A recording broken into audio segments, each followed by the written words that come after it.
थोड़े समय के लिए जा रहे हैं, हम जल्दी ही लौट करके आएंगे। समझा करके रथ में बैठ जाते हैं। जैसे ही अक्रूर ने रथ को आगे बढ़ाया, मां यशोदा देख रही हैं, अब मेरे कृष्ण बलराम को कोई नहीं रोक रहा।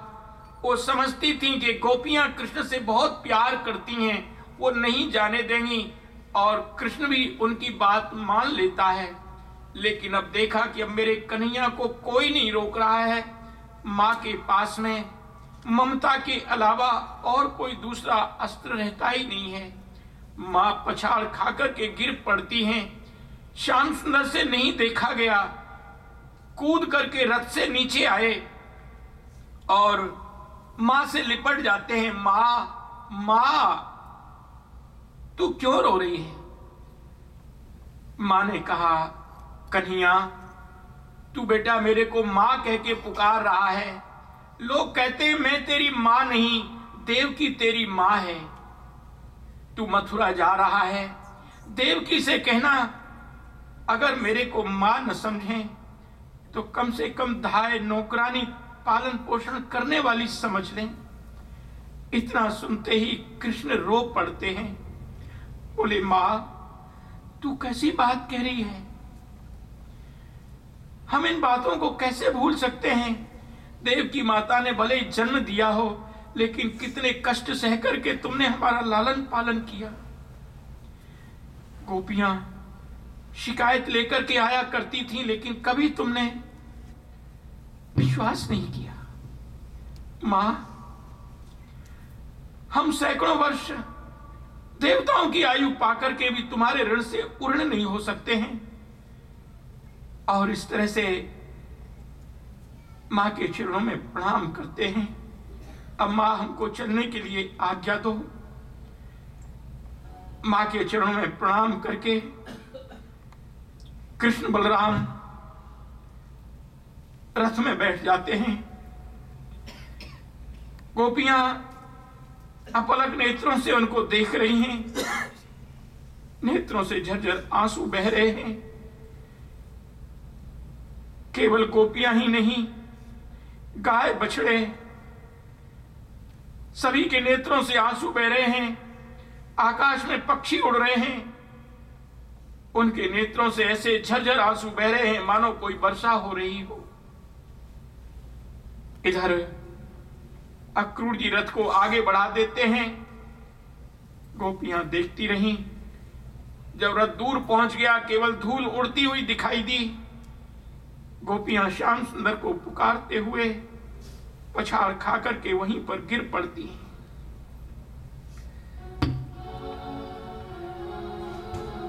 हे श्याम, हे गोपाल,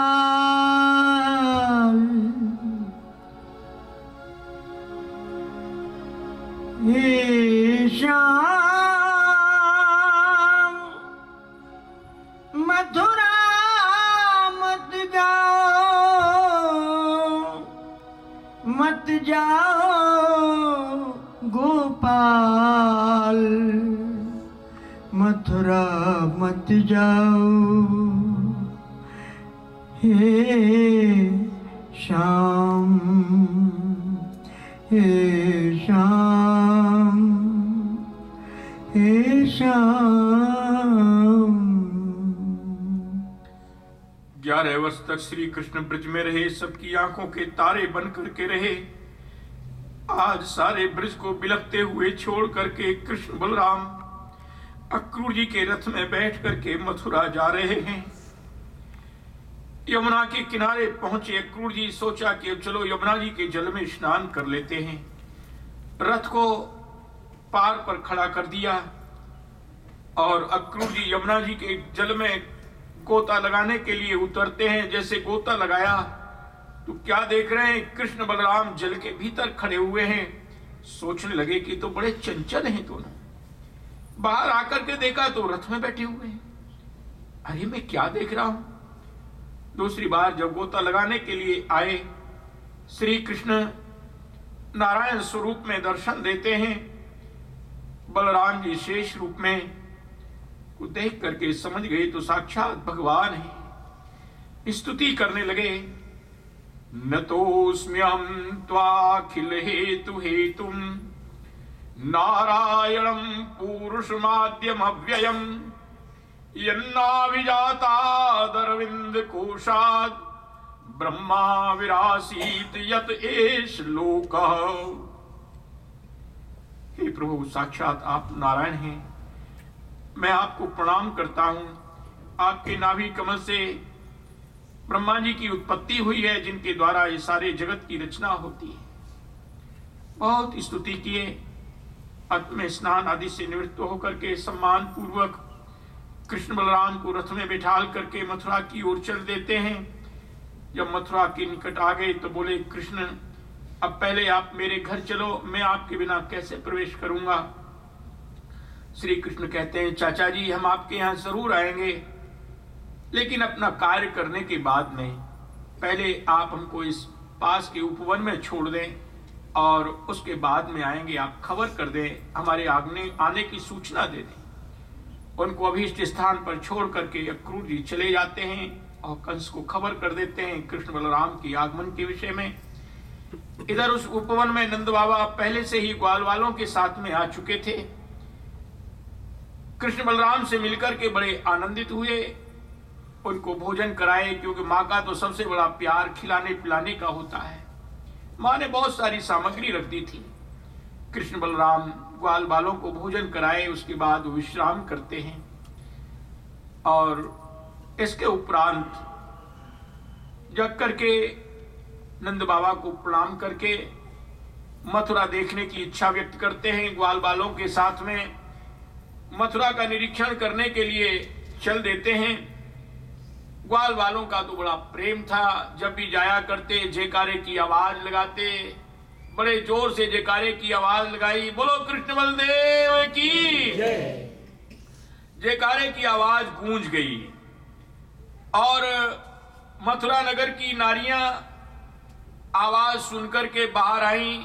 कृष्ण बलराम की मनमोहनी छवि को देखा, मंत्रमुग्ध सी हो गई। उनके ऊपर सुमन बरसा रही हैं। सुमन माने पुष्पी होता है, और अपने सुंदर मन को उनके चरणों में अर्पित कर दिया। ब्रज गोपियों के भाग्य की सराहना करती हैं। कितनी सौभाग्यशालिनी थी जो नित्य इस छवि का दर्शन किया करती थी। इधर ग्वाल बालों की मथुरा नगर के लोगों के चमकीले वस्त्रों को देख करके सोचने लगे।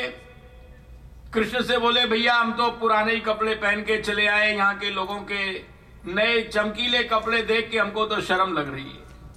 श्री कृष्ण की इच्छा से एक धोबी आया कंस का, उनके कपड़े धोया करता था। अपने अनुचरों के साथ में धुले हुए कपड़ों की पोट लेकर के आया। श्री कृष्ण उससे बोले कि भाई कुछ हमें भी दे दोगे, क्या लाए हो? देख के बोला, अरे तुम्हारे मुंह यही कपड़े पहनने लायक है, राजा के कपड़े पहनोगे? राजा के कपड़े ही पहन के तुम गाय चराते होगे।